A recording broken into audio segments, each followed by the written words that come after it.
우리는 매주일 예배로 1시간 정도, 교제로 1시간 정도, 그리고 일주일에 교육으로 2시간 정도의 시간을 신앙을 위해 헌신합니다. 그리고 개인적으로 하루에 20분에서 30분 정도의 시간을 하나님과 교제하는 시간으로 삼습니다.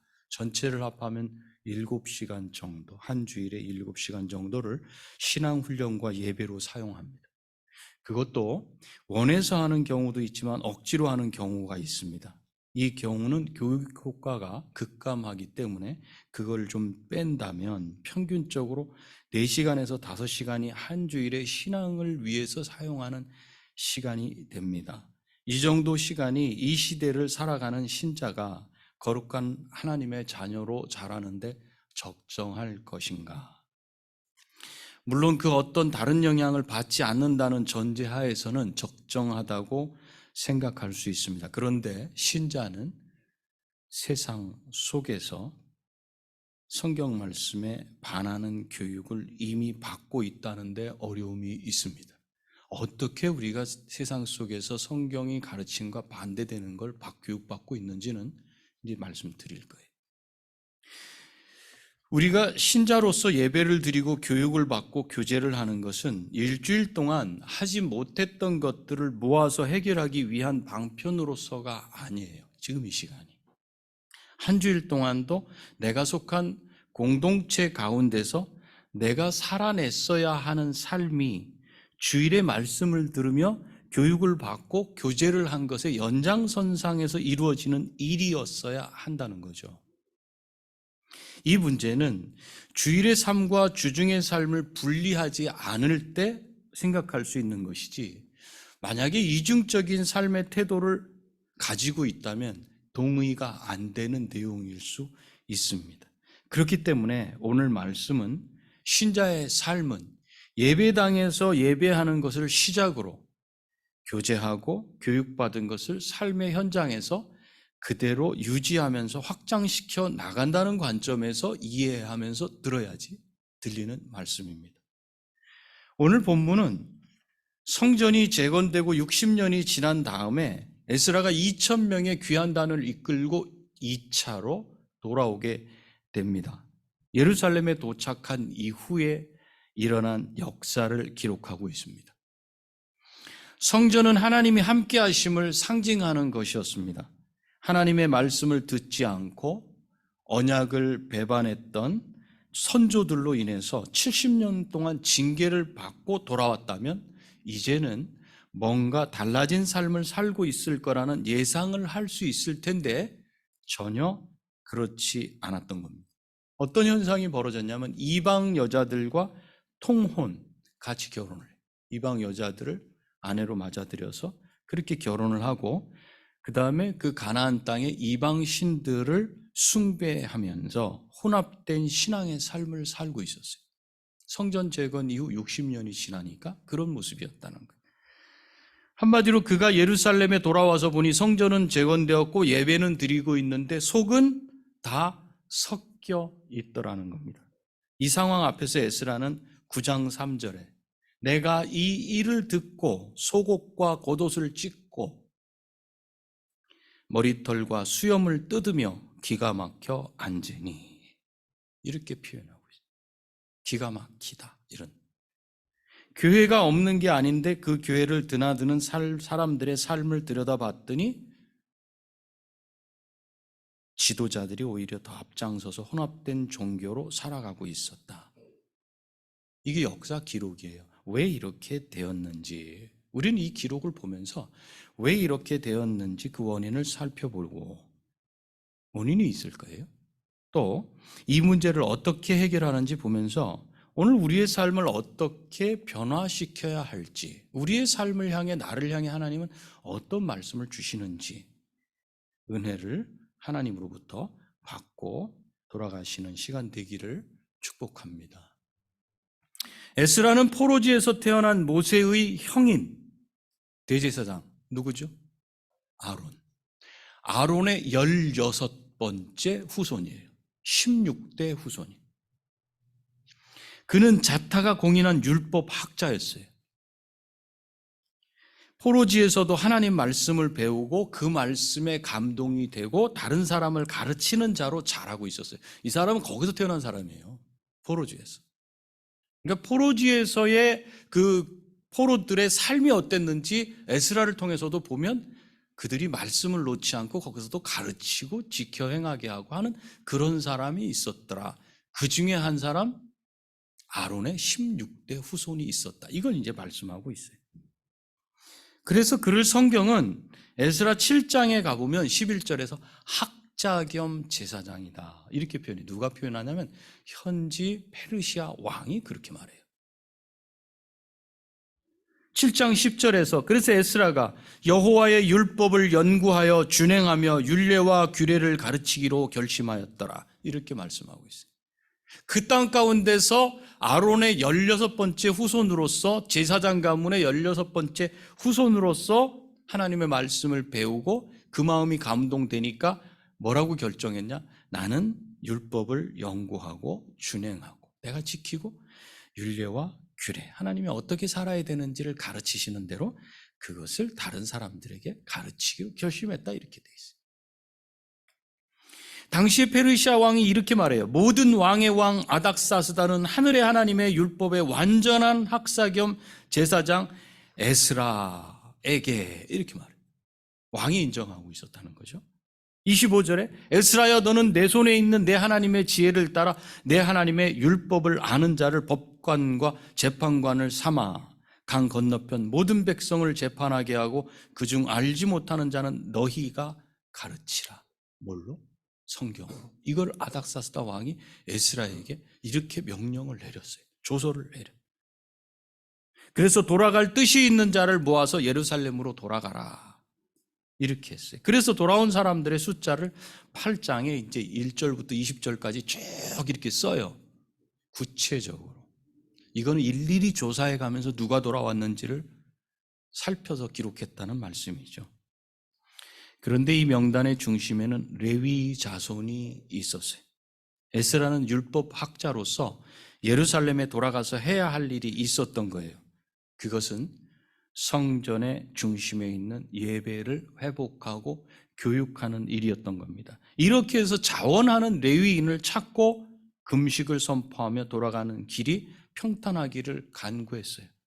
이렇게 해서 돌아온 지 넉 달이 채 안 됐을 때 10장 9절에 있는 말씀대로 지도자들이 에스라에게 나와서 유대인들이 어떤 삶을 살고 있는지 그 정체성을 뒤흔드는 말을 탁 합니다. 그게 에스라 9장 1절 2절이에요. 한번 보실래요? 9장 1절 2절. 제가 이걸 세 번역으로 읽어드릴 테니까 한번 대조해서 보십시오. 에스라 9장 1절 2절.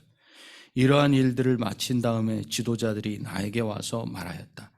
이스라엘 백성은 제사장이나 레위 사람들마저도 이방 백성과 관계를 끊지 않고 가나안 사람과 헷 사람과 브리스 사람과 여부스 사람과 암몬 사람과 모압 사람과 이집트 사람과 아모리 사람이 하는 역겨운 일을 따라서 합니다. 이방 사람의 딸을 아내로 또는 며느리로 맞아들였으므로 주변의 여러 족속의 피가 거룩한 핏줄에 섞여갑니다. 지도자와 관리라는 자들이 오히려 이러한 일에 앞장을 섭니다. 지금 이 이야기를 에스라에게 말한 사람은 이렇게 하지 않고 있다는 거예요. 다 섞여가도 섞이지 않는 어떤 사람과 어떤 공동체가 또 있었다는 거예요. 그들은 이방 족속들과 통혼해서 서로 혼합됨으로써 하나님의 택하신 백성으로서의 그 거룩함을 스스로 상실하고 정신과 생활이 벌써 이방화되어 가고 있었던 겁니다. 성전 재건 후 60년 만에 그 일 때문에 70년 포로 생활을 했으면서도 다시 그 행위를 되풀이하고 있다는 것을 하나님 앞에 역겨운 일이다 이렇게 말하고 있는 거예요. 개가 그 더러운 것을 토해내고 다시 토해낸 것을 또 삼키는. 가나안 사람들과 결혼을 하는 것은 우상 숭배로 가지 못하도록 하는 이유가 있었어요. 출애굽기나 신명기에서 그렇게 말씀하셔요.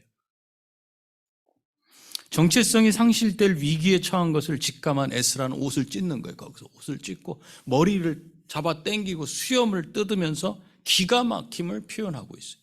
그 기가 막혀서 주저앉아가지고 슬픔과 분노를 드러냈습니다. 그리고서 기도합니다. 무슨 기도를 하는가? 포로되었던 것은 당연한 결과입니다.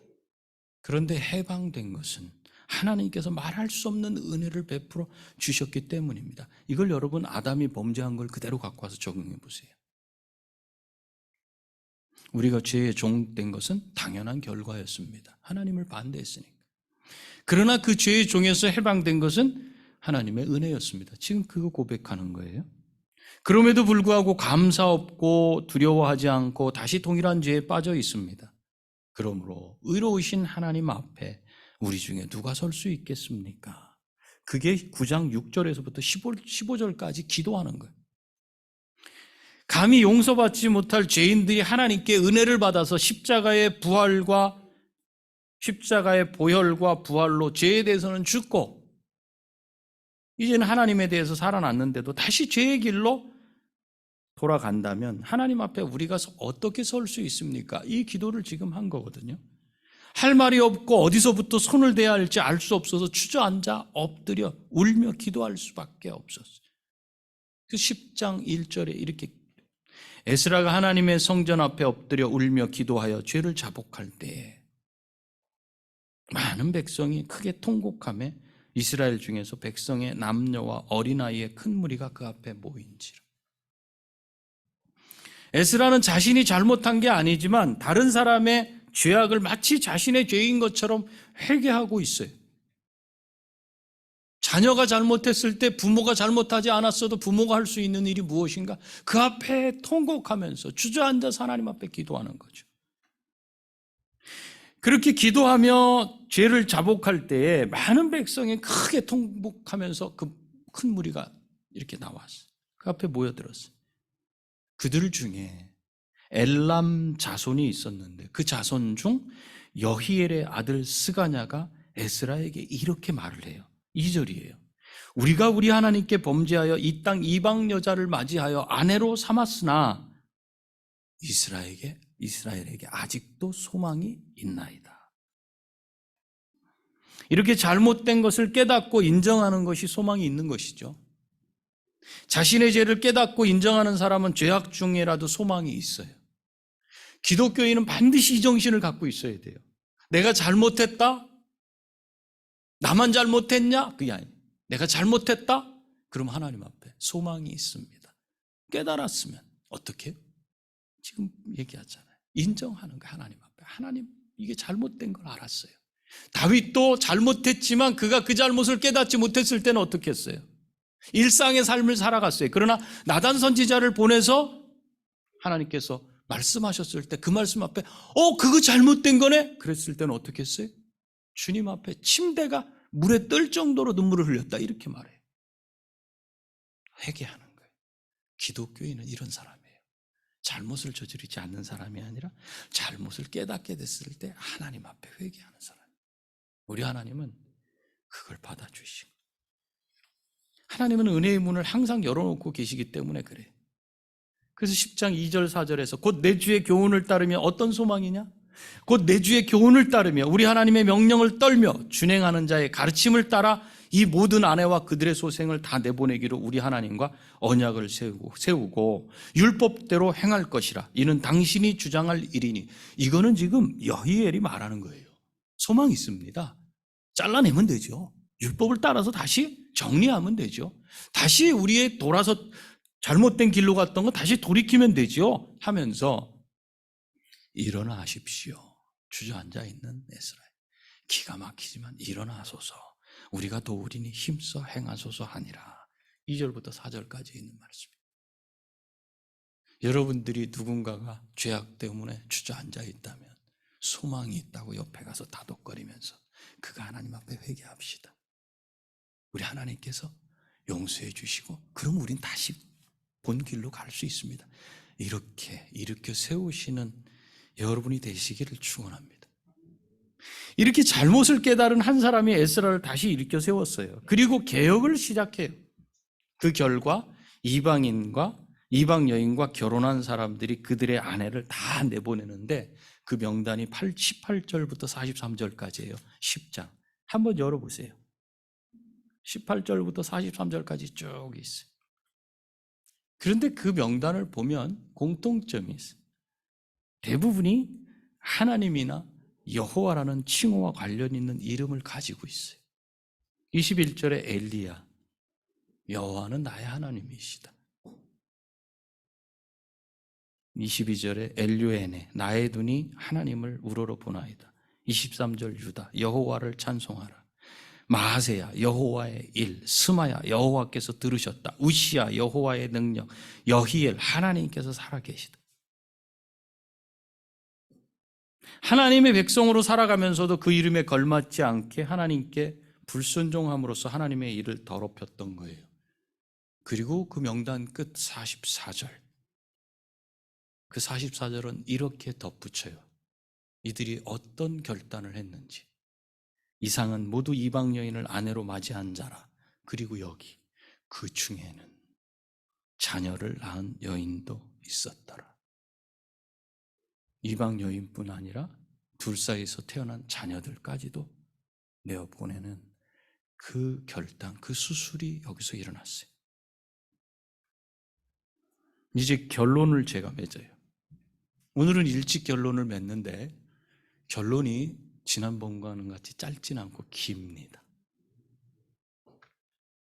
도대체 왜 이런 일이 일어났을까? 그것도 포로 귀환한 지 60년 만에 왜 이런 일이 일어났을까요? 여러분 생각해 봐야 돼요. 그 이유는 환경과 삶 때문이었습니다. 환경과 삶은 예배당에서의 교육보다 항상 더 강력하고 화려하고 재미있고 매일 반복하게 함으로써 뼛속까지 각인시켜줍니다. 그러다 보니 삶과 예배라는 두 가지 적용 모드를 가지고 살았던 거예요. 그 결과 지금 여기서는 이방 여자하고 결혼한 것만 내보냈다고 이렇게만 나오죠, 그죠? 그런데 말라기는 에스라가 돌아오기 전부터 예언을 했어요. 말라기 2장 14절에서 16절까지에 가면 그들이 어떻게 이방 여자를 마련했는지가 구체적으로 나와요. 거기 뭐라고 되냐면 이미 결혼했는데도, 유대인으로 이미 결혼했는데도 이혼하고서 이방 여자를 맞아들였다까지 나와요. 그 심각성을 분명하게 말하고 있어요.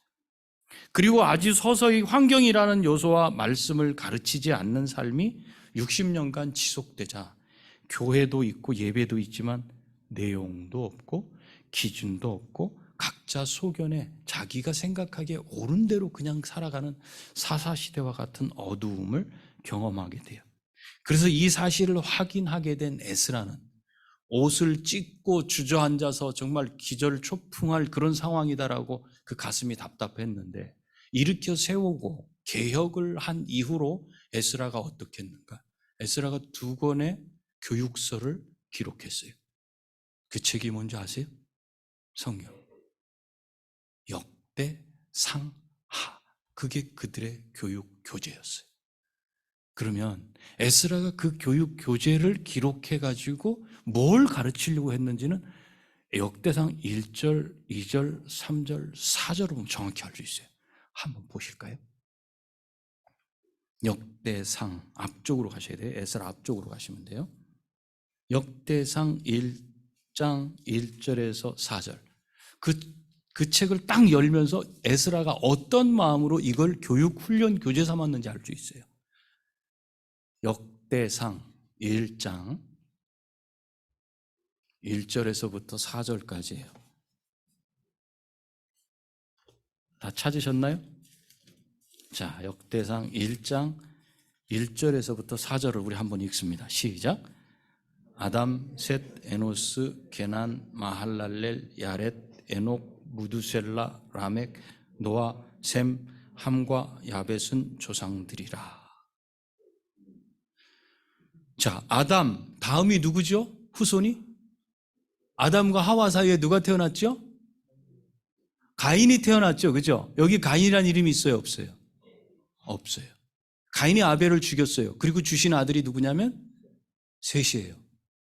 그죠? 그러니까 아담, 셋, 게노스 이렇게 쭉 나가요. 에노스, 게난, 마할랄렛, 야렛 이렇게 나가요.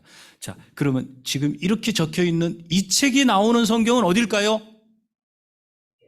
창세기죠. 그러면 지금 이 에스라는 지금 그렇게 기절초풍할 주저앉아서 기가 막힌 그 상황이 벌어진 그들에게 뭐부터 가르치기를 원했다는 거죠? 창세기부터예요. 창세기부터 다시 가르치기 원했던 거예요. 그래서 창세기부터 역사를 다 쓰려니 너무 많았어요. 그래서 어떻게 줄여요? 이렇게 족보로 딱 줄여서 가르치는 거예요. 이스라엘 백성들이 누군지 정체성부터 다시 가르치길 원했던 거예요. 이것이 역대 상하로 이렇게 기록되어 있어요. 이것은 우리를 둘러싸고 있는 환경이 내가 신자로서 바르게 성장하며 이웃에게 선한 영향력을 끼치도록 놔두지 않는다는 것을 말해요. 삶 속에서 시달리며 열심히 살아가는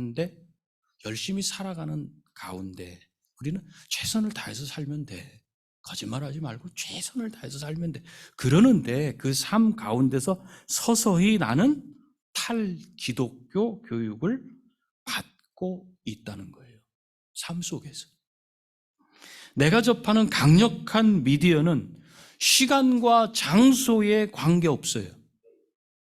나를 훈련시키고 손가락 몇 번만 까딱까딱까딱하면 내가 알고 있던 신앙의 내용이 서서히 회색지대로 들어가면서 섞이면서 내 마음속에서 나오는 뜻과 딱 플러스가 돼요.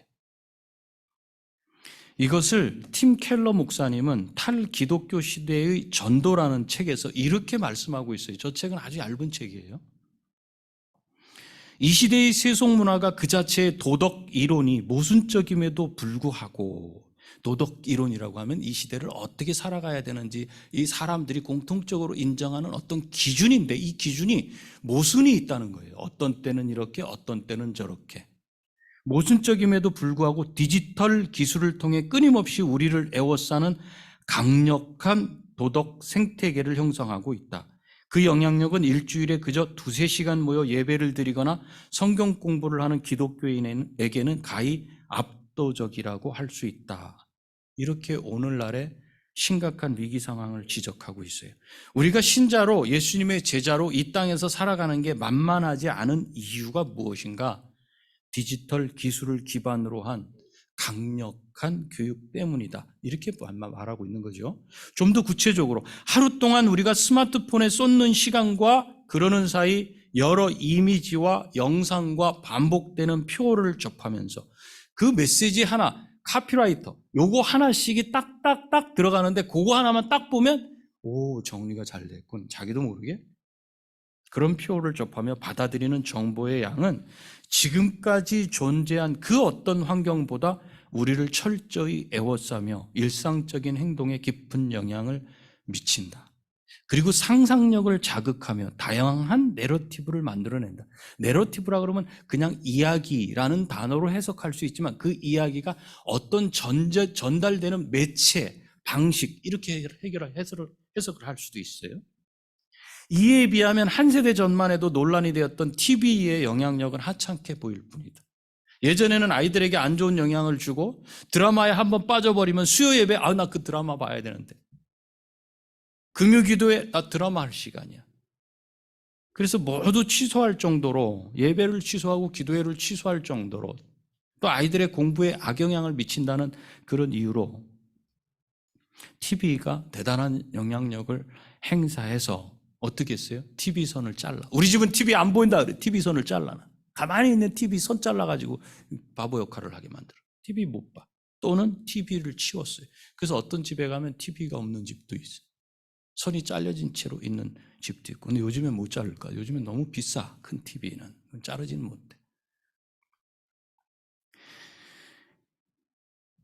그게 옛날 얘기가 돼버렸다는 거죠. 더 강력한 스마트폰이 이제 돌도 안 지난 아이의 유모차에 딱 아이가 가는데 가고 있으면 보면 스마트폰이 탁 장착돼갖고 그 앞에서 그 뭘 보고. 식당에서 아이들을 조용히 시키는 도구가 되어버렸고 자꾸 투덜 하는 아이를 그 입이 투덜이 아니라 기쁘게 만들 수 있는 그런 장비가 되어버렸어요. 그 바탕에는 교육하는 그 교육 효과라는 것이 거기에 다 깔려 있는데 그걸 알지 못했다는 거예요. 계속 이야기를 들어보면 이처럼 디지털 콘텐츠를 소비하는 이들은 교회에서 받는 그 어떤 교육보다 효과적인 방식으로 세상의 교리문답을 받고 있는 셈이다. 게다가 훨씬 더 긴 시간으로 말이다. 이를 세뇌 교육이라고 불러도 과장이 아니다. 여러분들이 읽으셨는지 모르지만 이는 조지 오웰이 1984라고 하는 책에서 이미 묘사한 내용이다. 그렇기 때문에 이제는 교회 안에서 지도를 받으며 성장했다고 해도 아무렇지 않게 다음과 같이 말하는 청년들을 볼 수 있다. 혹시 청년 중에 이 말이 공감이 된다면 저를 찾아오시기 바랍니다. 이렇게 말해. 서로가 진짜 사랑해서 육체 관계를 갖는데 뭐가 문제인지 모르겠어요. 라고 말하는 청년들이 나타난다.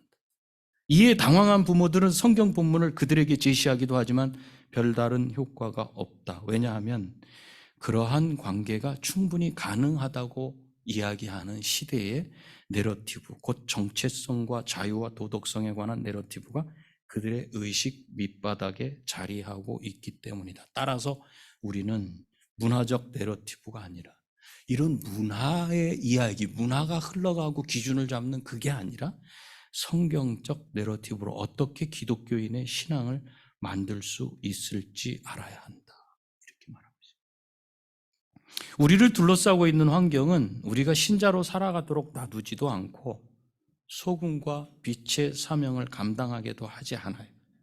이렇게 시간이 지나가다 보면 우리 자신의 신앙은 예배당 안에서의 신앙과 자연스럽게 예배당 밖에서의 삶으로 나눠지게 될 겁니다.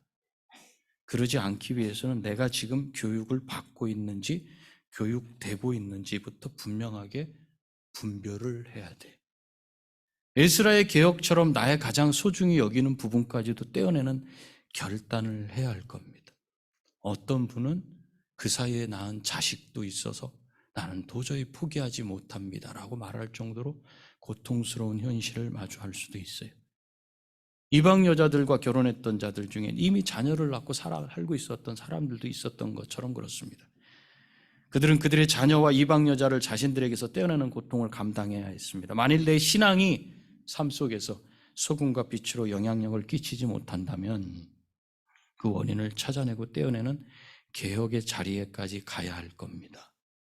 오늘 이 말씀이 스마트폰 보지 말라는 거구나, 말씀을 보라는 얘기구나 이렇게 들으셨다면 그건 겉만 들으셨어요.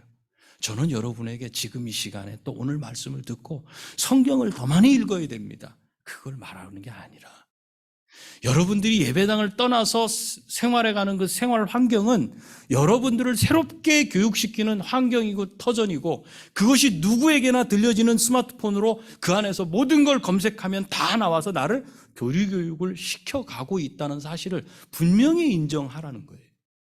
지금 우리 청년들 중에는 창조가 맞냐 진화가 맞냐 그러면 과학 이론 아직 정확하게 정리도 되지 않았어요. 맞지도 않는 게 있어요. 그런데 과학에 흠치에 있는 친구는 창조를 믿긴 해야 되는데, 그러나 막강한 진화론이 버티고 있어가지고 이 중간에서 아직도 헤매는 친구들이 있어요. 불쌍한 거예요. 이게 바탕에 깔리면 예배는 의무가 돼요. 무거운 짐이 돼요. 그러나 여러분들, 누가 여러분들 자녀들에게 그 교육을 시켰어요? 내 마음에 맞으면 그냥 아무하고도 잠자리를 할 수 있는 거 아닙니까? 누가 교육시켰어요? 여러분이 그런 교육시키셨어요? 아니죠. 그런데 그게 어떻게 그 아이한테 그런 결론을 낼 수 있는, 그래서 행동으로 옮길 수 있는 근거가 됐죠? 60년도 안 됐는데 그 아이가 학교에서 교육을 하면서, 그 아이가 검색하는 내용을 통해서, 읽은 책을 통해서 누군가의 영향을 받아서, 저는 그렇게 가르치지 않습니다. 그런데 밖에서 교육되는 게 여기서 배우는 것보다 훨씬 많았다는 걸 제가 말씀드리고 싶어요. 여러분은 밖에 나가든지 안에 있든지 숨을 쉬어요. 이 공기는 변함없이 하나님이 주신 거예요. 그런데 밖에 있는 어떤 것들은 그 공기에 뭔가를 탔다는 거예요. 이것이 여러분들이 즐겨 찾고 즐겨 대화하는 그들에게 영향을 미치고, 사람은 정체성 없이는 못 살아요. 그 사람의 철학 가치관 없이는 못 살아요. 자기의 존재감은 거기서 느끼거든요. 근데 그것이 벌써 여러분들에게 전달되고 있어요. 여러분들이 창조냐 진화냐에서 헷갈리는 이유가 뭐예요? 진화를 반박하려니까 자기가 알고 있는 지식이 미흡해. 창조를 내세우려니까 너무 하나님은 분명하게 말씀하시는 것 같다. 지적 종속이 되는 거예요. 똑똑한 자들. 어떤 분들은 저는 물리학자로서 뭔가를 얘기하고 싶습니다 하는 물리학자가 강의한 게 있더라고요. 참 불쌍하더라고요, 그분이. 지금 제가 말씀드리는 게 여러분 이걸 하지 말고 저걸 해야 됩니다, 이걸 하지 마시고 이렇게 해야 됩니다, 그게 아니라 우리의 생태계, 우리가 살아가는 현실이 우리를 자꾸만 하나님으로부터 떠나게 하고 여러분들이 잘 배우고 있는데 앞으로 가지 못하고 이것이 다시 정리되게 하는 교육이 이미 선생님이 나한테 준비되어 있다는 거예요. 그게 지금 현대를 살아가는 우리의 삶이라는 거예요. 이 팀 켈러 목사님이 지금 현실을 바라보고 영적으로 통찰한 그 관점을 이 책에 그렇게 적어줬어요. 우리가 이대로 가다가는 밖에서 소금의 삶 살 수가 없습니다. 우리 삶의 바탕에 내가 생각하는 그 배경에 하나님의 말씀이 아닌 다른 것으로 이미 채워져 있다면 다시 여러분의 생각과 판단의 바탕에 있는 것을 성경 말씀을 통해서 다시 정리를 해내야 됩니다. 하나님은 내가 세상의 소금이라고 말씀하셔요. 그러나 맛을 잃은 소금은 세상 가운데 썩어져가는 그 세상을 썩지 않도록 역할을 못해요. 하나님은 내가 세상의 빛이라고 말하십니다. 그러나 빛이 희미하면 역할을 하지 못합니다. 소금과 빛, 그것이 저와 여러분의 정체성입니다. 세상이 썩지 않고 살맛 나는 세상이 되게 하고 어둠을 밝히는 빛, 그것이 우리의 정체성입니다. 그렇기 때문에 신자인 나의 맛을 잃게 하고 바른 길을 비추지 못하게 하는 교육이 이미 나를 세뇌시켜서 반기독교적으로 자꾸 말씀을 들으면 내 안에서 꼭 그렇게 해야만 될까라는 게 튀어나오면, 그 생각이 나온다면 이미 나는 저쪽 편의 교육을 깊게 받아서 거기 들어가 있다라고 생각하시면 된다는 거예요. 그렇다면 일어나십시다. 다시 성경 말씀을 보면서 매일 그거 한 장 보면서 다시 기도하면서 내가 소금이라는 거예요. 나는 세상에 그냥 잘 사는 한 사람의 자연인으로 하나님이 두신 게 아니라 거기서 빼내가지고 그것도 엄청난 값어치, 20만 년어치의 월급의 값어치를 주고 나를 사신 예수 그리스도의 피로 새 생명 얻은 사람이에요. 그리고 그냥 놔두시는 게 아니라 나를 통해 네가 소금이 돼야 된다. 아직 그 사실을 모르고 세상 가운데서 그냥 살아가는 그 사람들을 네가 살려야 된다. 나를 그렇게 보내신 거예요. 하나님 나라의 대사로 나를 각 있는 그 자리에 보내셨어요. 근데 세상이 바탕이 된 그 배경으로 갖고 있는 정체성을 가진 가치관을 가진 사람들이 내 삶을 계속해서 이탈하도록, 기독교 정체성에서 이탈하도록 만들지 도와주질 않아요. 그러니까 내가 뭐라고 말을 못해. 그러는 사이 나는 스며들어 버려. 내가 이렇게 바뀌어버렸다는 거예요. 그러나 소망이 있어요. 다시 돌아오면 돼. 하나님은 여전히 변함없는 공기로 우리를 살리시는 것처럼 진리의 말씀을 통해서 우리를 다시 회복시키셔요.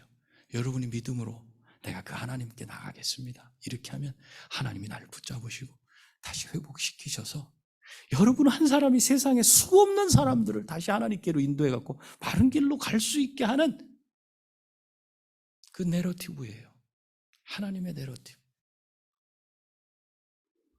저와 여러분들이 오늘 이 말씀을 보면서 이제 세상 가운데서 하나님의 자녀로 분명한 소금과 빛의 사명을 감당하시고 나뿐 아니라 다른 영혼을, 고통 가운데 있는 다른 영혼을 살리는 그런 삶이 되시기를 바라고 축복합니다. 우리 기도하시겠습니다.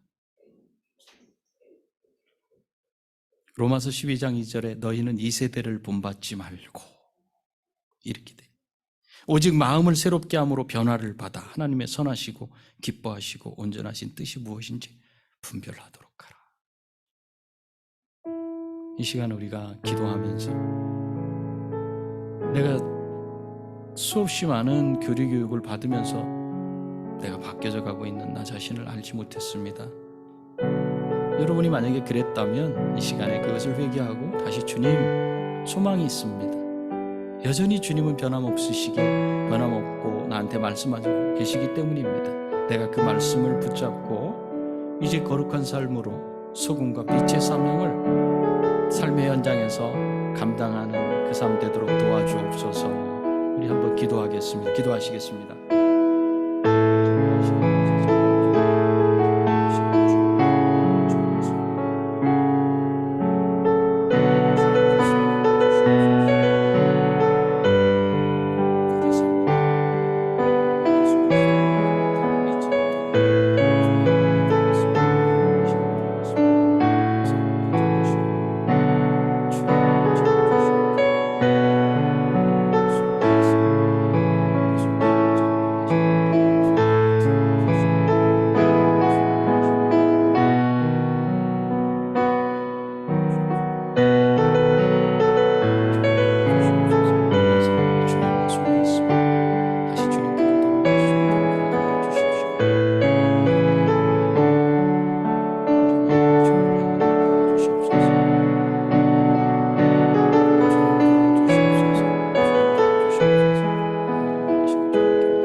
하나님 아버지,